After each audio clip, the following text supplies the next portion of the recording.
Per Dad's request, brought our housekeeper along. What? I was momentarily taken aback. Robert, in front of his father-in-law Daniel, arrogantly referred to me as the housekeeper. And as father-in-law Daniel looks at me, he suddenly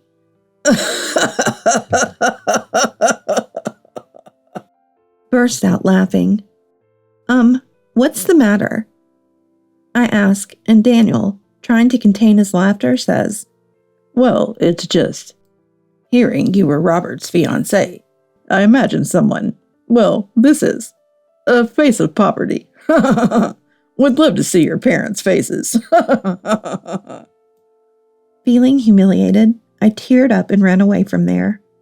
Luckily, there was a guest bathroom in the party room. I hid there and called my dad. After I explained the situation, Dad came right away. Hello, the housekeeper's dad here.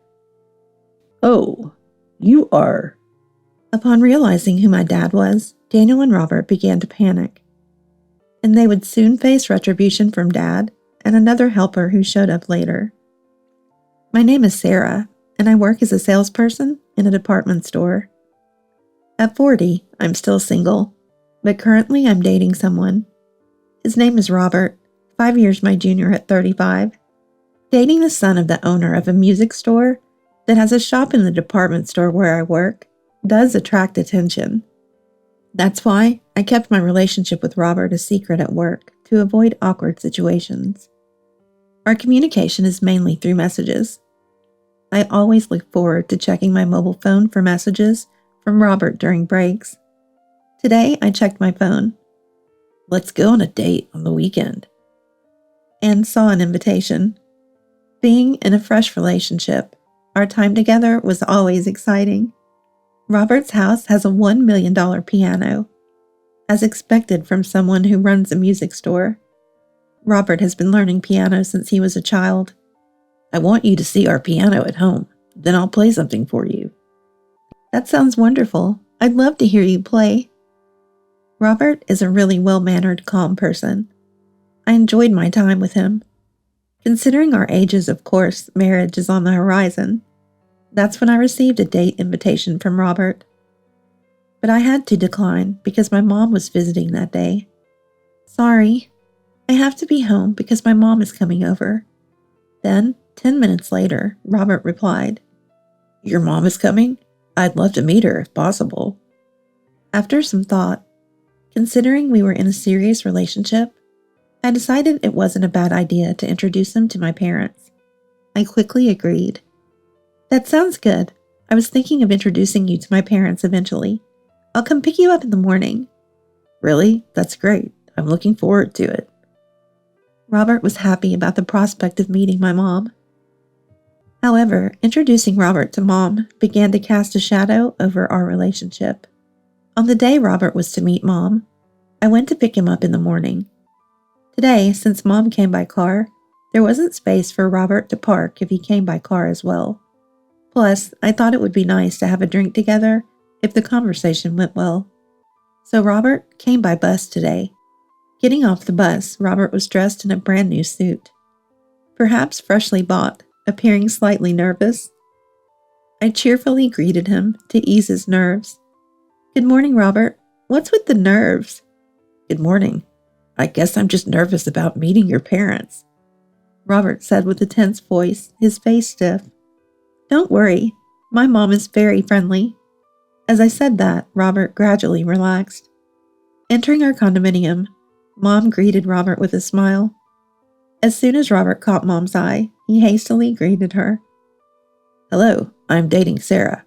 My name is Robert Miller. Miller. The moment Robert introduced himself, the smile vanished from my mom's face. Indeed, I hadn't yet mentioned Robert's last name to Mom. But why did Mom react so strangely to Robert's last name? Mom? What's wrong? Oh, nothing, dear. Nice to meet you, Robert. I'm Sarah's mom. She always speaks so highly of you. Mom greeted him with a straight face, her words sounding superficial. Even after we moved into the living room, there was a palpable tension in the air. With her back turned, Mom asked Robert, "What do you do, Robert?" I help out at my dad's company. We own 5 music stores in the area, including the one in Sarah's department store. Robert answered confidently, seeming to return to his usual self. However, Mom didn't seem very interested in Robert's story. Trying to smooth things over, I asked Mom, "Mom, don't you think Robert's company has something to do with us?" Yes, I suppose," Mom responded, still indifferent. Unaware of Mom's demeanor, Robert seemed tense. "A connection?"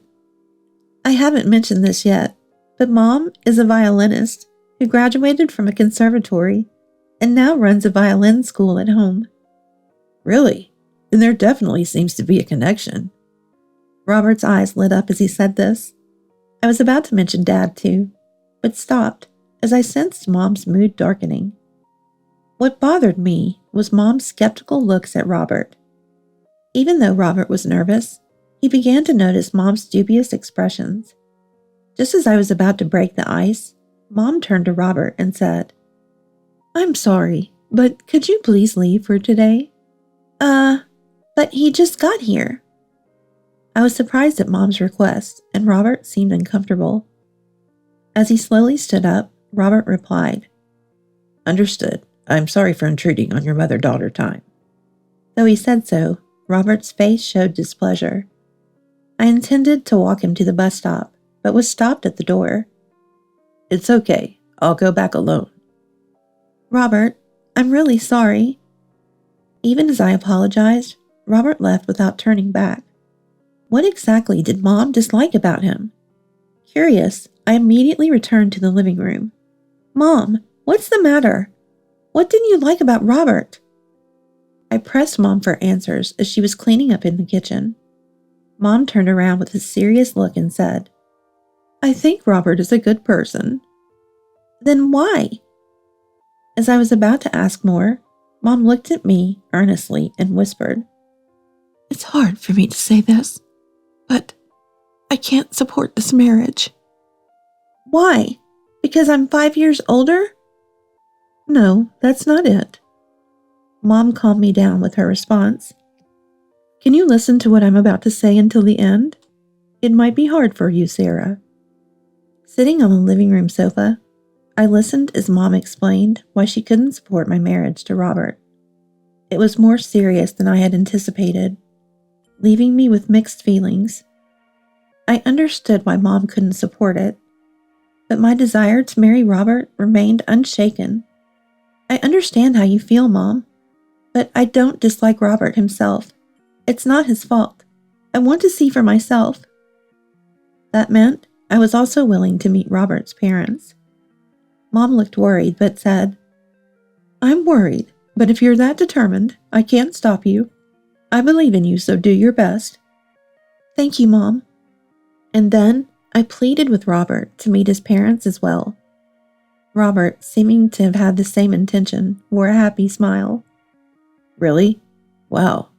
After meeting your mom, I thought she didn't like me." Robert said, then pulled something from his pocket. It was an engagement ring.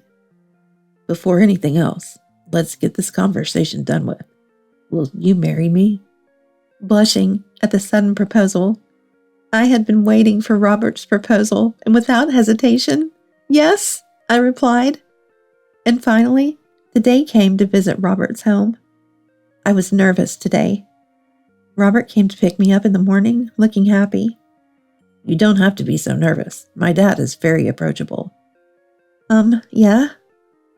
In fact, Robert's family was just him and his dad, as his mom was not around. A single father and son household. Entering a household of men, I was somewhat prepared to become a female contributor, taking care of their domestic needs. When we arrived at Robert's house, I was taken aback. It was my first time visiting Robert's house, and it was much larger than I had imagined. I knew Daniel was a president of a company, but I had not expected him to be this wealthy. There was a large mansion-like gate in front of the house, like something out of a movie. Inside, we were shown the $1 million piano and a spacious party room. It's amazing to have space like this in your house. It's like you could host a dinner show. Right? We often invite our valued customers here for parties. Actually, we're planning to host a party tomorrow with a famous pianist. A famous pianist? I remembered something when Robert mentioned that. And just as Robert was about to answer my question, a man in his early 60s, with the air of wealth about him, appeared before me. Ah, thank you for coming. I'm Robert's dad. Nice to meet you. I'm Sarah, I said, greeting Daniel deeply. Then Robert, with an enthusiasm I hadn't seen before, said, Sarah, you don't have to be so nervous. He seemed to be trying to ease my tension, but it felt oddly out of place. As soon as Robert looked at Daniel, he blurted out something outrageous. Just as you wished. I brought our housekeeper. What? I couldn't believe it. Robert, who had always respected me for being older, was arrogantly calling me a housekeeper in front of Daniel. Ah, that's really helpful. After all, our household has been all men for so long. Having a housekeeper would really be a relief. Daniel joined in, looking intently at my face. Then suddenly,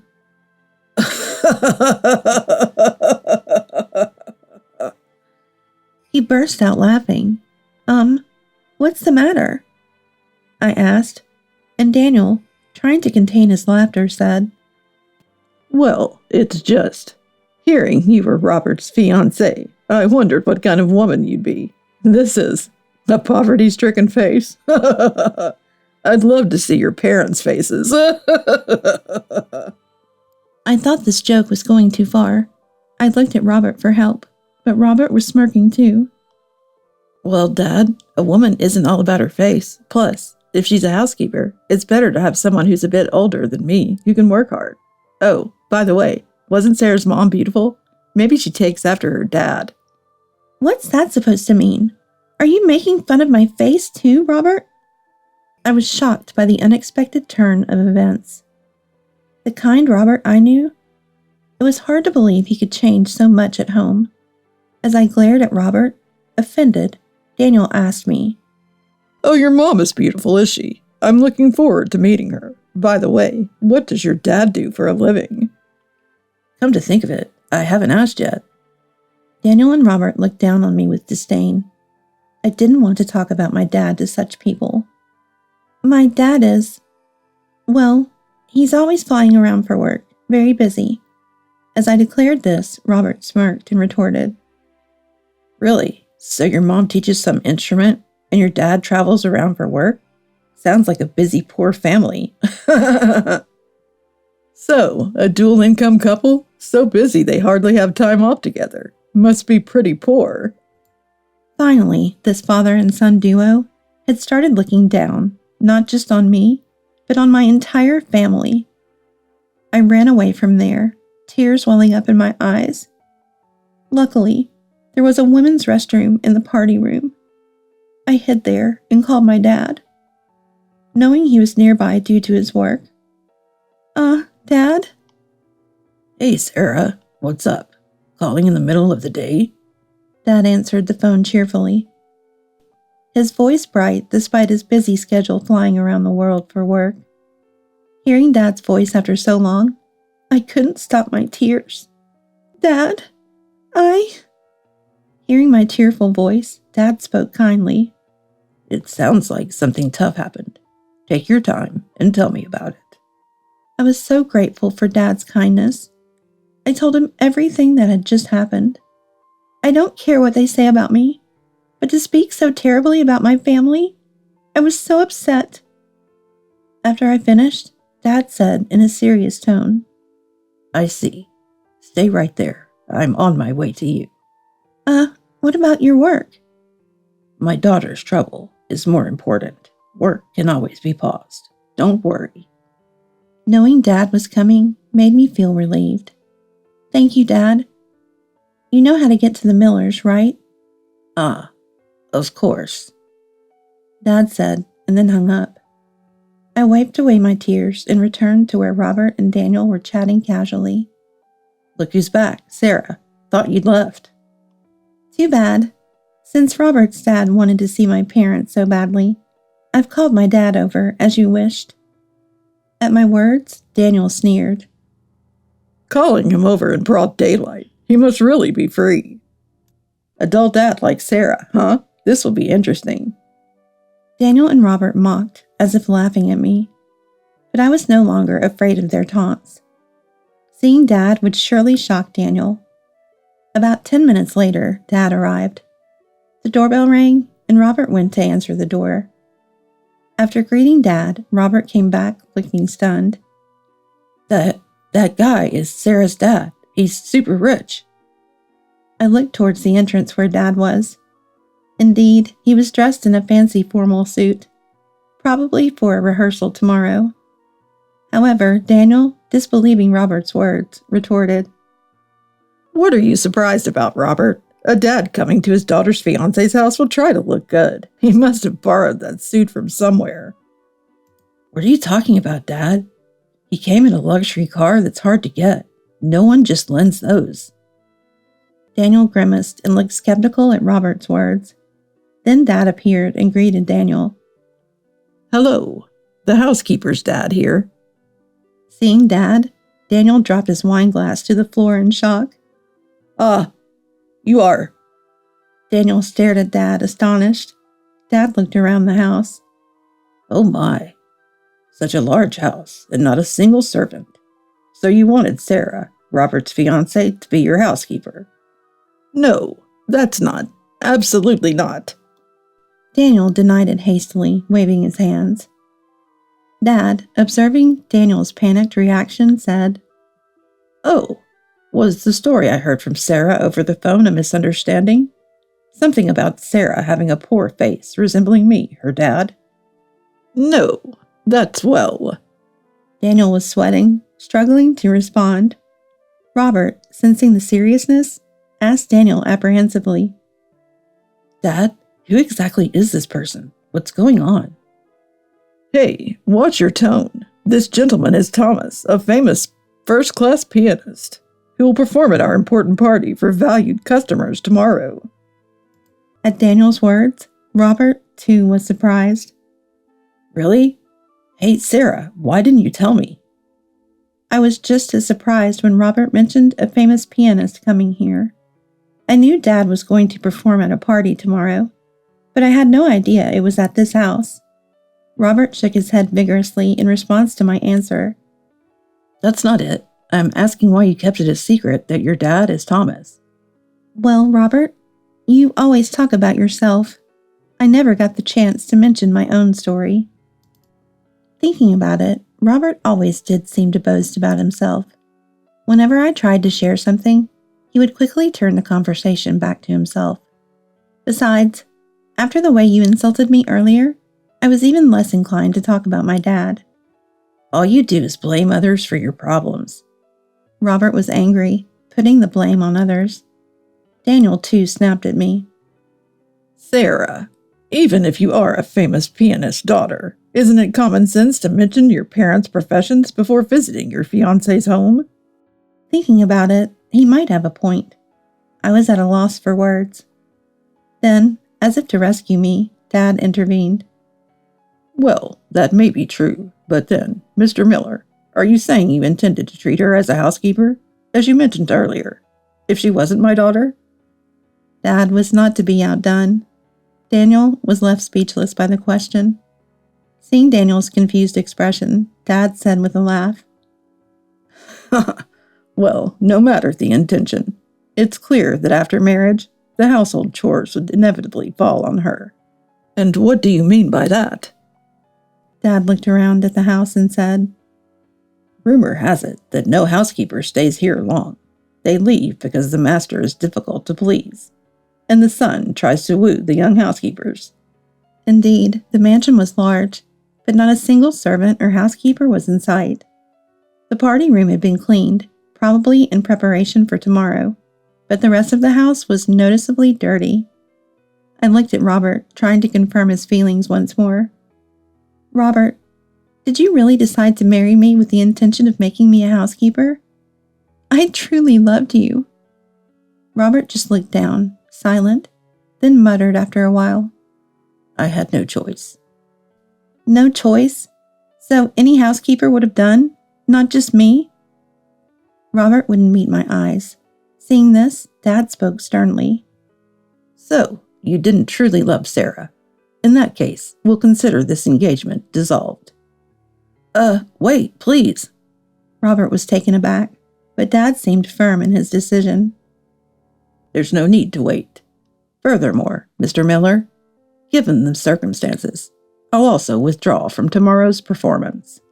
But that's a separate matter. What am I supposed to tell our important guests if Thomas doesn't perform? Daniel started to panic. That's not my concern. If piano is needed, let your son play. I hear he's quite skilled. My Robert's piano playing is not something I can present to our distinguished guests. Please, I understand you're upset about Robert, but... Daniel apologized deeply, sitting down. As Daniel pleaded, Robert shouted, Dad, stop making me out to be the villain. After all, it's Dad's fault for overworking Mom and driving her away. And then, for giving the housekeepers impossible tasks and driving them away too. Robert, be quiet. If tomorrow's guests abandon us, our company is finished. As the father and son argued, a loud bang came from the back. Robert is right, Daniel. You're the worst for making your wife Linda suffer. Emerging from the shadows was none other than Mom. Oh, you were here. I rushed over after you called. It was easy to sneak in without a gatekeeper. So Dad had immediately contacted Mom after my call. Their teamwork was impressive. Mom glared at Daniel, who looked startled by her gaze. Ah, you are. If you remember, good Daniel, you overworked my best friend Linda to the brink, then tried to discard her. I knew from Mom that Linda, who had been mistreated and driven away by Daniel, was her college friend. That's why Mom opposed my marriage to Robert. Mom glared at Daniel fiercely. After Daniel drove her away, Linda came to me. She joined the same orchestra and continued playing the violin. She was the top of her class in college. Now she works as an instructor at my violin school. Linda is doing that? Daniel hasn't changed a bit. He treated Linda like a servant because she looked plain, never recognizing her true worth. Struggling for an excuse, Daniel said, I knew Linda was a conservatory graduate, but once we were married, I expected her to follow our ways. I was astounded by Daniel's pathetic excuse. Their way had left the house without a single domestic helper. No wonder any wife would want to leave such a household, especially when the head of a music store wasted a talented violinist's potential. Really, what does the Miller family think a wife is? Let me tell you. Sarah might not have pursued music, but she chose her path independently, always exploring her potential without needing to follow in our footsteps. Mom's plea was met with Dad's approving nod. I was touched to see my parents understood me. I felt lonely with both parents touring for music. As a student, I declared, I don't want to be like them. But that was just my rebellion. Yet they always believed in and watched over me. Realizing their feelings anew, I couldn't stop crying. Daniel had no comeback for Mom's words. Listening beside, Robert knelt and started crying. I can't take this anymore. I don't need to get married. Just let me go home. It's all Dad's fault, not mine, right? Robert wanted to end the conversation quickly. However, Daniel, not ready to give up, said to Robert, Robert, what are you saying now? If Robert and Sarah's marriage falls through, tomorrow's reception is ruined. Instead of that, why don't you ask Thomas to play the piano tomorrow? Still prioritizing his company, Dad looked at Daniel disapprovingly. Mr. Miller, even now, you're only thinking of your own interests. I was willing to perform tomorrow if I saw any remorse from you, but now I firmly refuse. No. Daniel seemed utterly deflated, having shot himself in the foot. Then Mom added insult to injury by confronting Daniel. Daniel, You haven't even paid the alimony from your divorce with Linda, have you? Linda has been struggling for 30 years since your divorce. So you will be paying her the alimony you owe her for the divorce trial." Faced with Mom's demand, Daniel turned pale. "That's with tomorrow's event ruined. Our company is finished, and now to pay alimony for the divorce trial on top of that is too much." "Oh, that's not all." Mom said this and turned to Robert with a sly smile. "Hey, you ineffectual son." "Me?" Robert, looking foolish, glanced around. "Who else? Although not officially engaged, Robert, you've deeply hurt Sarah's heart.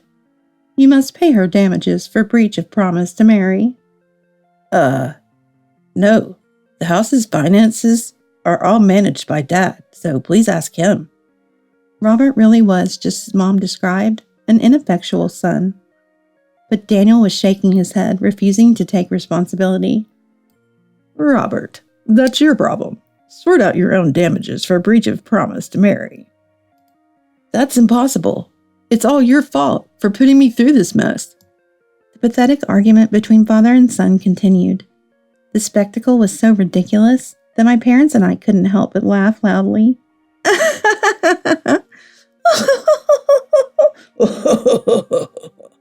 It was a relief to have seen the true colors of this family before marrying into it. I was filled with gratitude towards my parents for their help. The next day, the Miller family hosted their party for valued customers as planned. However, with Dad's piano performance canceled, the guests, understandably upset, left early. Without its key supporters, Miller's music management began to falter. Apparently, Daniel's reputation had been bad for a while, and the company was barely getting by with support from valued customers. Losing its main pillar, bankruptcy was just a matter of time. Working at a department store that housed one of their shops, I unavoidably heard about it. Soon after, Miller Music went bankrupt. But the story didn't end there. Unhappy with our claims for compensation, Robert and his father refused to pay. Thus, my parents and I sued Daniel. At the trial, Daniel also announced that he would sue Dad. In response, Daniel also threatened to sue Dad for canceling the job on personal grounds, but Dad gracefully accepted the lawsuit. "I apologize for canceling the job due to personal reasons. I'll pay the compensation.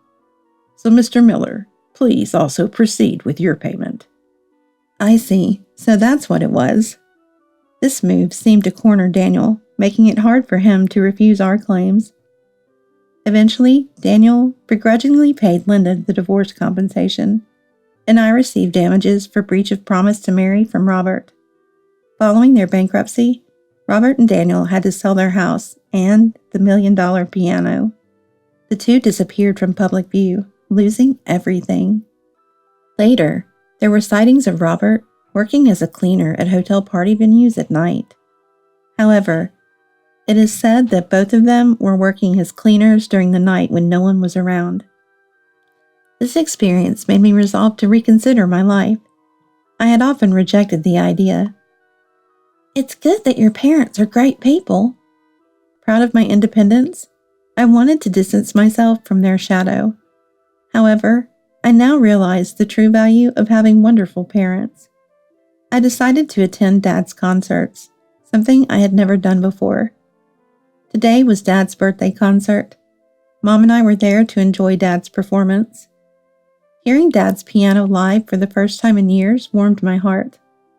I felt incredibly lucky to have such a wonderful dad. Mom, too, seemed to enjoy the music. A moment of peaceful contentment. I was thankful to be born to these parents, and vowed to do my best to show my gratitude from now on. Listening to Dad's music, I made that promise to myself.